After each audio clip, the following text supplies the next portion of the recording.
Hey there, everybody. Welcome back to another 21st Century Renaissance and another open interest newsletter breakdown on GameStop. I am your host, Dr. Michael LoPiano. Today, we are heading into another interesting trading day after a very interesting close on Friday, particularly because our price actually moved up more bullishly than our options data would have otherwise suggested. This is a good sign. Will that continue going into this week, this particularly short week as we approach the Easter season?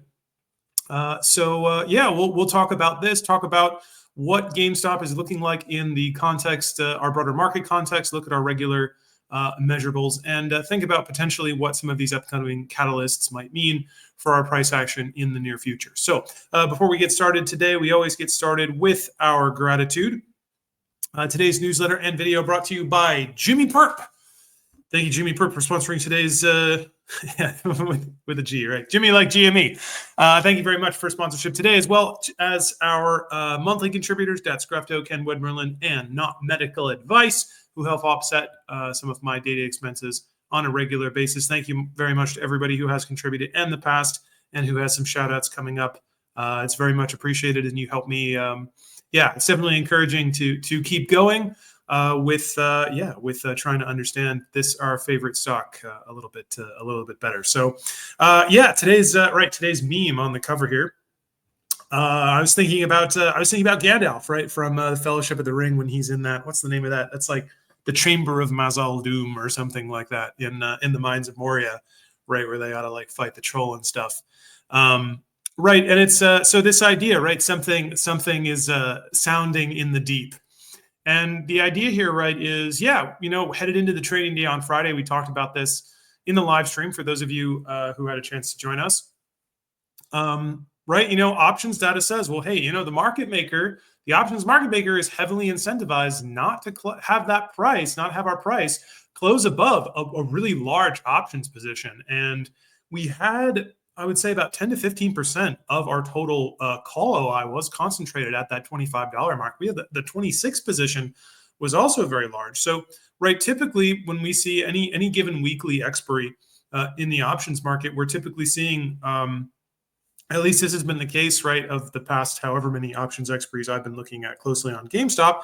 The options market maker loves to have at least about 90% of our call OI expire out of the money, and we only got a little bit higher, I think, than about 70. So this is unusual. It has happened before. It did happen a couple times during our move up. Actually, during our move up through 25 back at the beginning of our November run. But this is very unusual. This does not occur very often. 30 tends to be a much tougher position to crack through, but 25 often does show a lot of resistance, especially when we have a lot of OI concentrated on it, so much so that it acts as our call wall intra-week. Okay, so this didn't occur. So what does that mean, right? Okay, if our options are telling us, if our options data is saying, the market maker is going to push this down, right, no matter how many calls we get kind of set up over there, if we head into this week, right, set up here to have out of the money call charm kind of push us through 25, and that doesn't happen, what does that suggest? Well, that suggests, yes, there is some sort of underlying catalyst. There is something going on that's producing the type of buying pressure, so much so that it can resist these typical factors that govern our price action, with respect to dealer hedging in the options market. So, what might some of that be? Well, the first thing I wanted to point out comes from our daily market context. Actually, let's take a look here real quick, just so you can see what I mean as far as our kind of price action recap.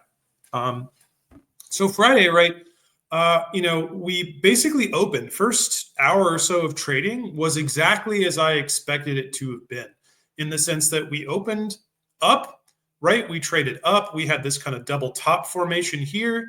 We slid back down. We traded on top of VWAP. I remember I was even messaging people at this time. I was like, okay, and now we're going to slip through VWAP and we're going to start going down, which we did. Figured we'd have this bounce around 25, but then very interestingly, even though we got that bounce, we kind of danced on top of VWAP, looked like we were going to head back down, right? This kind of this dip here looked like, okay, now we're going to go back. And then later in the day, right, we'll cool off for a bit. We got the volume dip. Looked like we were going to cool off here. and then leaves the rest of the trading day open for out of the money call charm to allow the dealer to de-hedge, to sell shares. So right, charm is delta decay over time. So there is a way that the options pricing model puts change or estimates change in the price of an options contract based on the underlying in terms of how much time is also left on that. So as time goes down, for example, as time winds down on an out of the money call, the delta on that contract will decrease over time. As the time value as theta goes down on an in the money call, the delta will increase depending on how in the money it is. But if you have if the price is around 25 and theta is ticking down to 0 on, say, a $20 call, a deeper in the money call, well, basically by the end of the day, that theta is going to, or that delta is going to equal 1. So that's going to modify in terms of charm. So an in the money call will pick up value, and out of the money call will lose value. So all those calls way up to 30, 35, whatever, those are going to be losing delta as we get closer to expiry.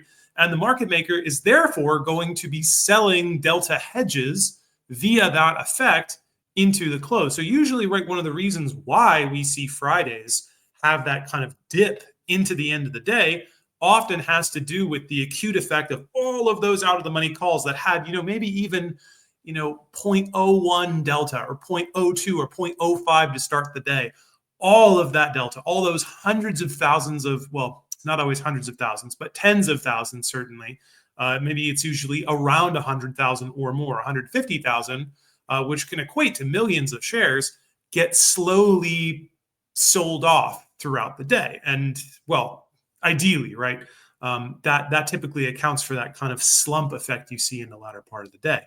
But that's not what happened here, right? So we came down, and then right around, I guess this was about 11, I think this was 11:30, 11:20. We just got picked up. SPY started moving too. We just got picked up, and then we just ripped into above 2650, or right to about 2650, and then traded basically between 26 and 2650 into the end of the day, which was very unusual. Interestingly, right, it looked like maybe the market maker or maybe somebody tried to drive those 26s out of the money a couple times, and then we got this big wave of buying late in the day. A huge volume of in the money June calls were bought and sold very rapidly, mostly bought at the ask. It appears not to have increased the OI, which is very strange, even though it was way over at the ask, most of the volume. And so what this did late in the day is, rather than have that $26 call position fall out of the money again via charm, this kind of acute charm effect, okay, they couldn't keep the 25s out of the money, but that 26 position was also very large. Instead, with about 8 minutes to go in the day, right? And did I screen this? I don't think I screened this. But with about 8 minutes to go in the day, right, we just had millions of dollars in premium come in and just pump this one contract in the money for June that forced the market maker to go ahead and buy a lot of shares. And that sent us right into 2640 to close the day. And then we just kind of traded exactly sideways into the opening of the overnight market here, where we opened at 2750. So a very interesting move. And what could be going on here? One thing that might be going on is we might see this very quick recovery in the broader market influencing ETFs, right? So we've talked about, for example, in the past, how institutions will short ETFs, or they are advantaged in terms of their ability to depress GameStop's price whenever we go into these deeper bear market periods, or we go into corrections. So one thing, for example, right, I talked about last Friday how we had seen some XRT conditions that were very similar to those seen over in April, right? Basically, right around the time that Roaring Kitty returned, we saw XRT shares available to borrow skyrocket up to 9.7 million. These are numbers we had not seen since June of 2023. Shares outstanding of XRT, that is. We had seen them here on the 26th of April, which was also Friday, which was also a green Friday, interestingly, right?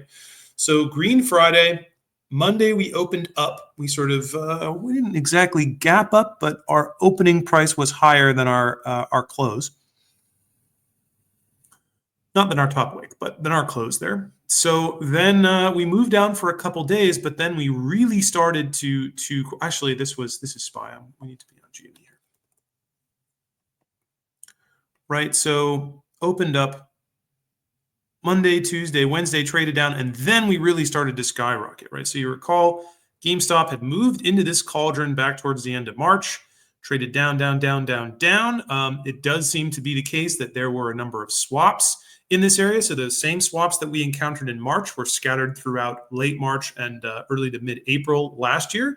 Richard Newton's talked about that quite a bit. It does seem to be the case that, yes, those swaps did move up, and we've taken a look, for example, at Metro Balance data, which suggested that, yeah, that does look to have been the case. And then once those swaps are out of the way, but interestingly, once SPY started moving back to the upside, GME really started ripping, and then of course Roaring Kitty came back around the 10th and the 13th of May, and then we exploded up to $80 in pre-market hours. So so SPY, we talked about this basically all last year on these points of depression in the S&P 500. GameStop also shows weakness. So we theorized that this had to do with the fact that while the broader market is selling off, while ETFs themselves, so market correlated ETFs are selling off, it is easier for institutions to depress the price of GameStop because they can open short positions on the ETFs that contain GameStop. And while the market is trending down, those short positions are giving them increased liquidity. So their margin balance is actually looking better by opening this short rather than worse. If you open a short position on an ETF when the market is trending down, that ETF is moving lower because of general contextual factors, general market weakness. And so your short position is appreciating in value over time. This makes it easier to hold open, say, positions, to keep this position open. It's helping your margin balance. When the market is moving up, it is more difficult for institutions to suppress the price of GameStop through ETFs because short positions on ETFs are not appreciating but depreciating. They move underwater since general market context moves the price of these generally correlated market ETFs up. So interestingly, we saw this cauldron in SPY correlate with a similar cauldron in GameStop at around the same time when these swap rolls needed to take place. So SPY moved precipitously down into early April, and of course this had nothing to do with tariffs, but this was a decent sized correction. This was a 6 or 7% correction. We really moved far down our daily metrics. If we bump out our daily moving averages, if we bump out to our weekly charts, we can see something similar here.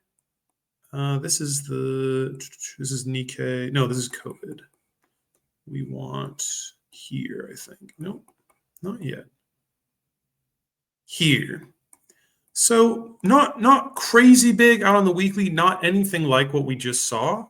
But it was decently sized, and GameStop also traded down in that type of move.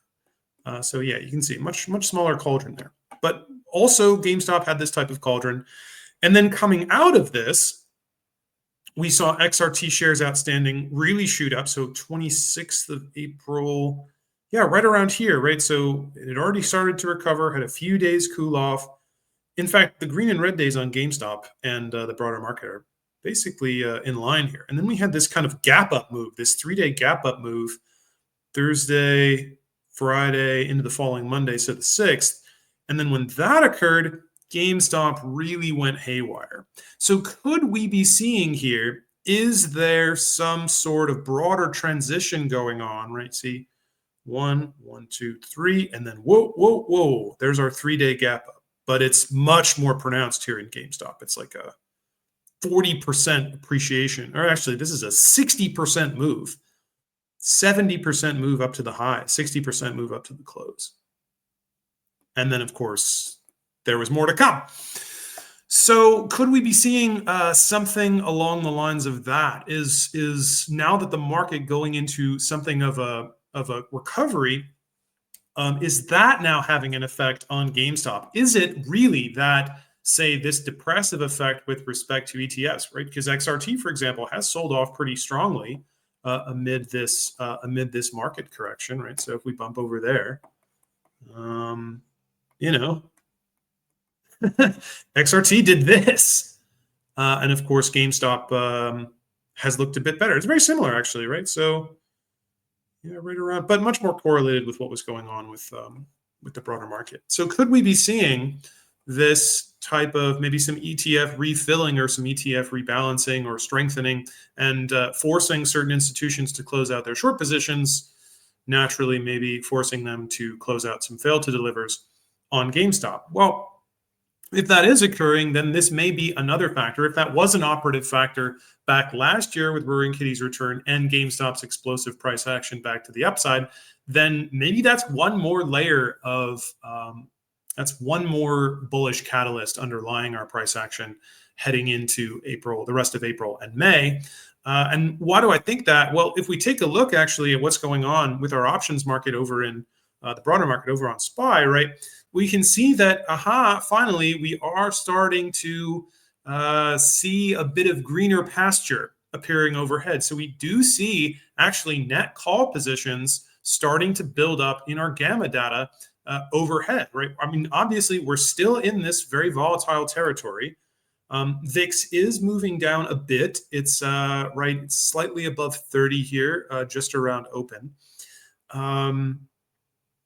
But right, if we can move out of this territory, if we can move up above 550, I think, there's a chance that we do. There'll probably be some sort of test there. We're kind of hanging out below that mark. But 550, that's basically our gamma flip line back into more stable territory. It doesn't mean all the volatility goes away, but things look a lot more stable and a lot more upward looking for the next few months if we can cross above that mark in the broader market. And what might do that for us? It might be this large expiry coming up this Thursday. So we might have, we still have quite a lot of put gamma. So traders are still hold these positions that they opened way, way long ago in order to hedge this type of down move and account for this volatility and for the tariff business. May is still bearish. June is still bearish. But if we see that traders and institutions do not re-up these bearish bets, if they do not roll this an equivalent amount of put gamma forward to future expiries, then this becomes unpinned, right? We stop being stuck in this put dominant, highly volatile area. And this allows the possibility for then dealers, of course, who are hedged, right? They're hedging these long puts, these trader long puts, by shorting shares of the broader market, or at least selling shares that they hold. So if this is going away, if all these trader long puts are coming off the board, it means that dealers are not re-upping the other side of that. They're not re-upping the short put side of that, which means they're not holding a bearish delta hedge. They're not holding a negative delta hedge on their books to make sure that they're delta neutral, delta and gamma neutral, of course. So, I mean, with all of this net, dealer net positive put delta coming off of their books, they don't need to hold those hedges anymore. So as that comes off, then all of a sudden they're going, okay, time to buy back, time to close out these short positions, time to buy back, say, things that we sold or something like that, especially if traders do not roll this, if they do not re-up it. So a smaller example of that, I think we can see happened back on the 31st with the JP Morgan collar trade. So the collar trade roll, JP Morgan, like the 31st, we had it wasn't huge, but we had an unusually large put gamma concentration on the 31st because of that trade. We traded down into that day. So we were bearish into the 31st. In fact, we can see this if we bump back over to SPY. We can see this. Let's see, 31st was, yeah. So we were bearish into the 31st. So we had, say, let's see, we had March OPEX itself was bearish, and then we recovered for a few days pretty strong. Right, so we traded down into a little bit down into it. Right, this was no. March OPEX was here. No, it was the 21st. I'm making that up. Right, we were bearish. We had something of a recovery. We had good news from the Bank of Japan. We recovered a bit. We stayed a little bit down. We had this here, right? So we stayed kind of down because we had March OPEX was a big put expiry. This was not initially rolled. So this was not initially rolled. We did have some of it move out to April OPEX, but April OPEX did not immediately pick up a bunch of put gamma. Then Monday, the 24th, the following week, we opened higher with this move done. So with this put gamma off the board, we opened higher the early part of the week. And then with the 28th and the 31st ended up being both pretty heavy put gamma expiries. We traded down into the 31st. We opened pretty low. We went down to a low early in the day on the 31st. And then we recovered for a few days. Big swing back to the upside. So a move from, 545 all the way up. I think we were even lower than that in the pre-market. But then all the way up, basically almost back to 570. What was our high? 567.42 intraday. Right. So then with the tariff announcement, we went down. And of course, traders used this 3-day recovery opportunity to open up April OPEX put positions. But like this is even larger than that one day, right? We got 3 days of a pretty big move back to the upside. We're already swinging back to the upside here. Do we get something like that again, right? So once this put gamma comes off the board, just like it did, say back here, a March OPEX, whoop, just gap up the next week. Or with the JPM collar trade roll on the 31st, whoop, 3 days back up here. Do we have now, because of how large this April OPEX expiry is, do we come out of Easter on the 21st and then, we just kind of trade this week? We see some more volatility in the 540s, or maybe we even move up above 550. Who knows?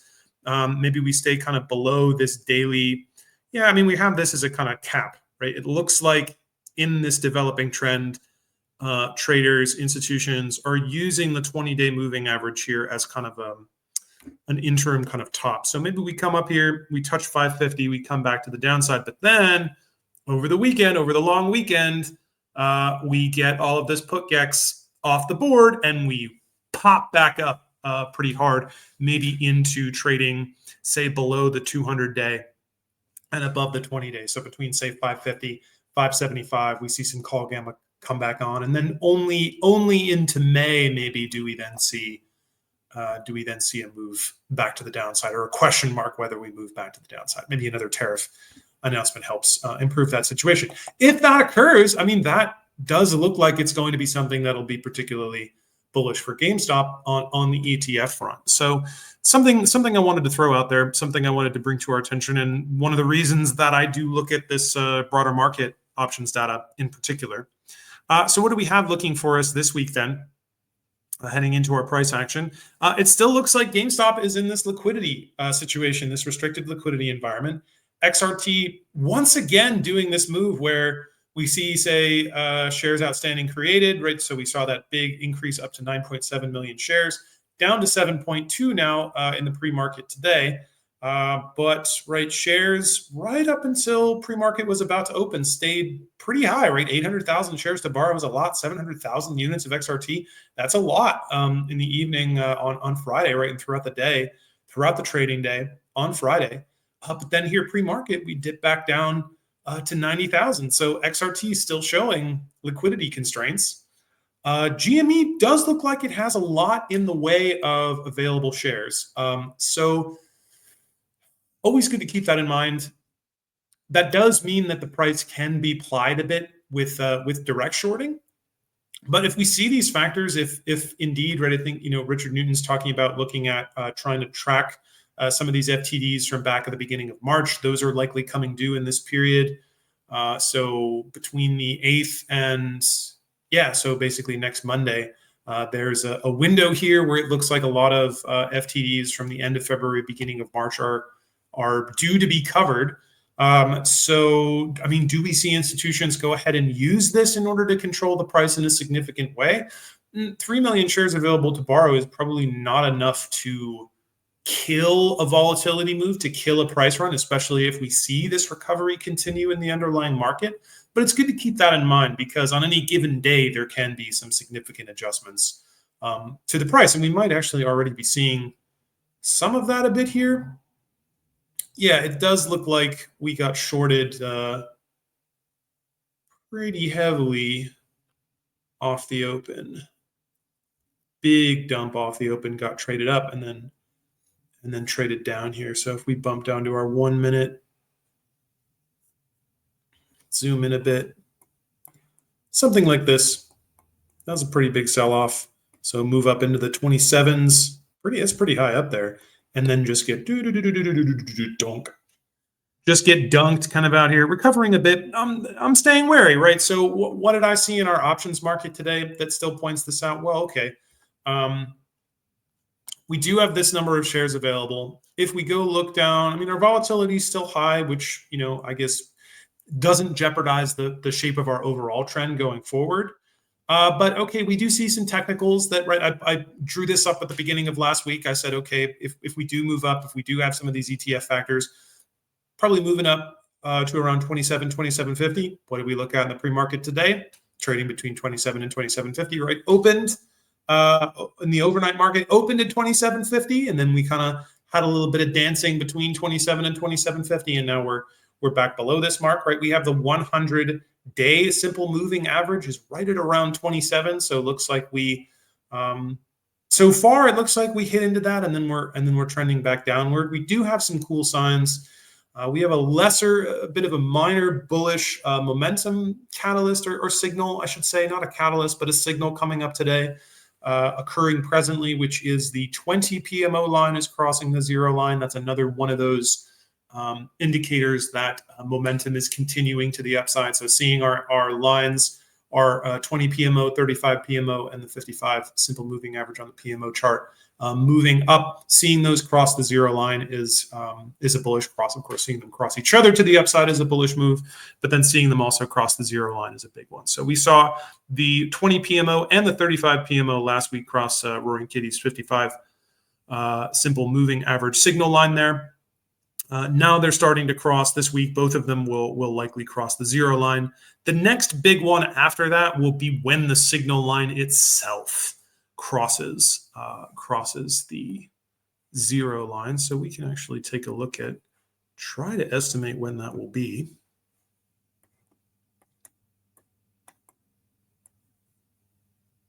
Daily, are we daily? Yeah, we're daily here.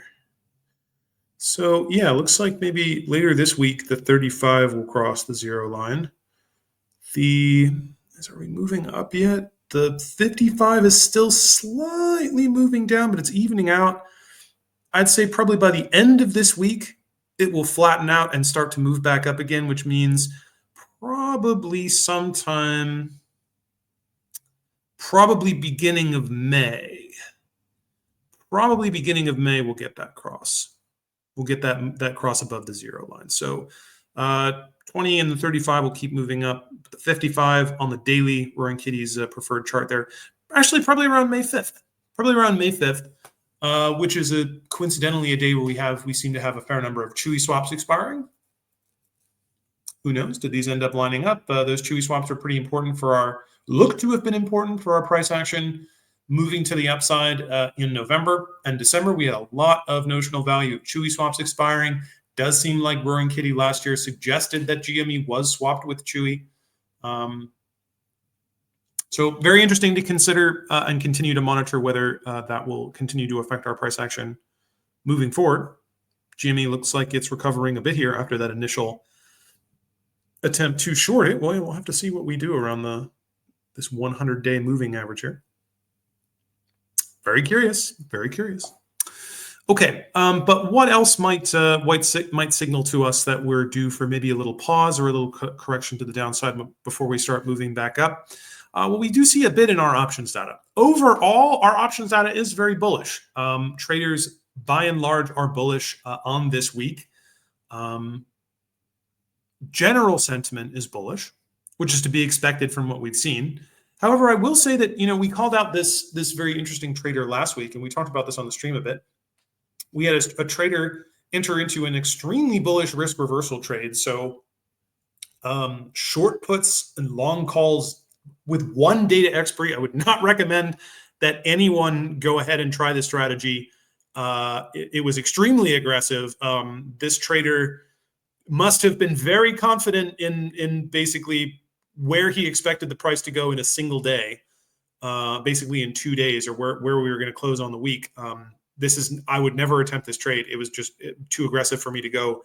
The price needed to close above 26 on Thursday in order for it to be profitable, or it needed to close above like 26.20 on Friday. And we did by 20 cents. So it was just profitable. It did make this trader some money, but very interesting to see that. So this trader closed this, took profit on this on Friday, but then opened 2 new legs with the same number of contracts, 3,994, but looking like they were bearish contracts. So this would have been 28.5 short calls. They're at the mid, hard to know exactly if it was short, but based on the fact that this trader also opened long 22 puts at the ask, does look like this trader is betting on something more stable this week. I mean, this trade is much less aggressive. It's a bearish trade, but it's much less aggressive. So it's not a hyper aggressive bearish trade.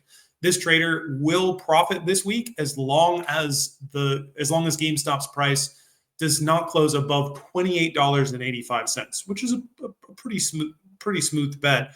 I don't know why you would add in the put, except perhaps to benefit off of a larger IV move earlier in the week.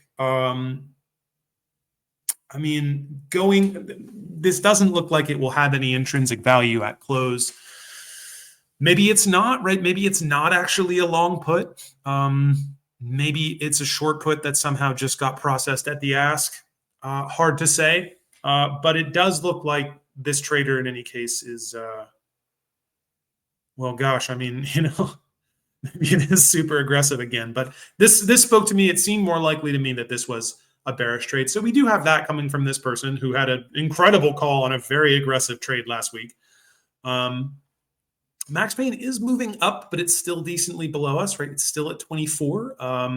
If we look at where our gamma exposure is, the options market maker is going to be maximally profitable with our price closing below 25. That's still the case. Doesn't mean that the price will close below 25, but thinking about how given the opportunity to move the price downward, to adjust the price downward, GameStop's options market maker, Wolverine Trading, is incentivized to do that based on, at least in this sort of ideal situation from our gamma data, looks to be the case.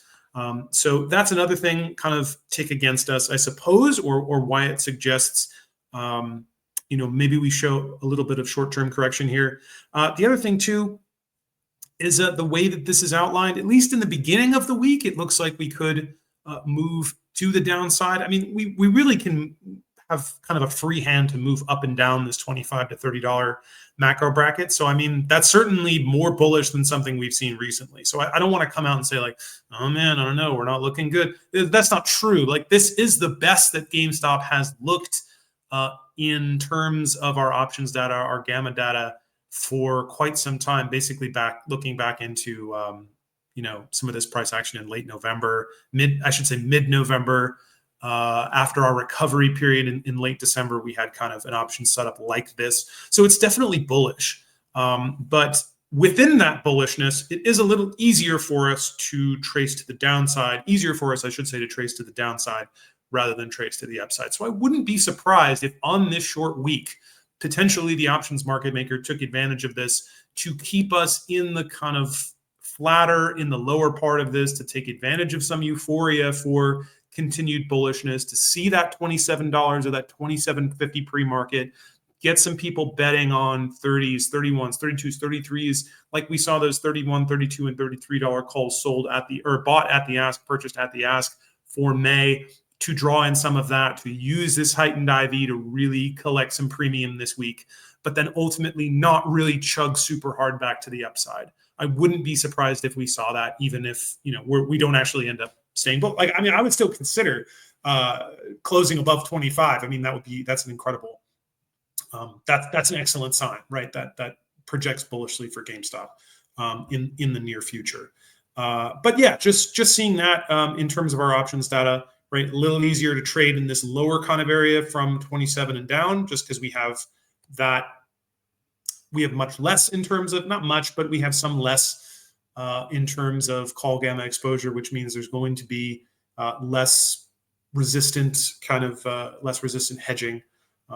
It's going to be it's going to require less capital or lower capital commitments on the part of options traders in order to push the price around that range versus trading at $27 and above. And you can see just how much larger the call positions are up above $27. So that's the only thing that stands out to me. Of course, if we do get more of this kind of drums from the deep type buying pressure from ETF recovery amid broader market recovery, amid FTD settlement from what we saw take place, all those cat errors at the end of February, early March, that can push us up, in which case we'll just continue to ride that and options traders will look to take advantage. But with that being said, on this short week, the options market maker, I stay cautious, right? I try not to become over enthusiastic, overly euphoric, even though I'm saying, okay, this is great. This is bullish. GameStop week over week over the next, 5 to 7 weeks, we're probably going to continue this type of trend at large into early June. I don't want people necessarily to get the idea that I'm telling you to go out and bet the farm on options contracts or something like that, right? That in particular, that type of euphoria, that type of sentiment is how the options market maker takes advantage of most of the people who trade. So just keeping that in mind, right? My overall outlook is that GameStop is going to continue its bullish movement through these next, through these next couple of months, basically into June, that we are firmly within this volatility phase. We'll have to keep an eye out if Ryan Cohen and the company seek to take advantage of some of this increased volatility and trading volume in order to do another equity raise for the company, either through a convertible notes offering or through an at-the-market offering. We'll also have to keep an eye out on something a bit more dynamic, right? Will this kind of spike in the broader market as a result of the very large April OPEX put gamma expiry have an equivalent or a similar effect on GameStop as like what we saw take place after April OPEX last year, right? With this cauldron that ended up ending in Roaring Kitty's return to X and to Superstonk. Will we see something like that? And again, are we going to see maybe a little icing on the cake there with what's going on with these Chewy swaps, right? We talked about this on the live stream, especially. There is a large volume, a large notional value of Chewy swaps that are expiring on the 16th and the 17th of this week. Will these have an effect on GameStop's price action as they appear to have had in November and December of last year? We'll just have to see. That's my outlook for today. Overall bullish, obviously staying cautious here. But in any case, right, thanks very much, everyone, for watching and listening. We'll look forward to seeing you all tomorrow for another GameStop Open Interest newsletter breakdown. So thank you very much. We'll see you then. Take care.